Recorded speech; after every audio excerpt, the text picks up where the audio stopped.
Mas Pangi, apakah kemudian hasilnya juga sama? Tadi dikatakan oleh Mas Burhan sebenarnya tidak terlalu mengejutkan mengenai hasilnya, tapi ada gap yang kemudian justru menjadi kejutan itu.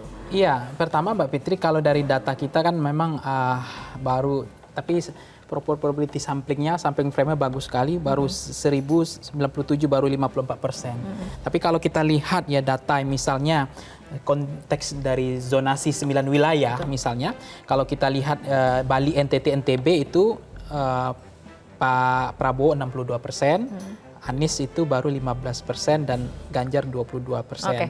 Terus DKI Banten misalnya ya, itu juga kalau kita lihat itu Pak Anies 36%, Pak Prabowo 50%, Ganjar Mahfud 12%. Terus Jawa Barat ini menarik ya karena provinsi yang tadi dibilang populasi termasuk besar, Jawa adalah kunci elektoral.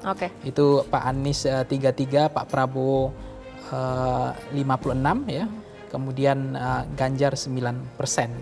Nah, terus kita geser Jawa Tengah DIY misalnya. Jawa DIY ini Pak Prabowo 53%, Pak Anies 14%, Ganjar 32%. Kemudian Jawa Timur termasuk kunci juga menjadi peta penentu. Itu Pak Anies 15,36%, kemudian Pak Prabowo 64%, Ganjar 19%. Nah, kalau kita lihat misalnya Kalimantan secara umum ya, itu totalnya ya Pak Anies 31, Pak Prabowo 59%, lagi-lagi Pak Prabowo unggul.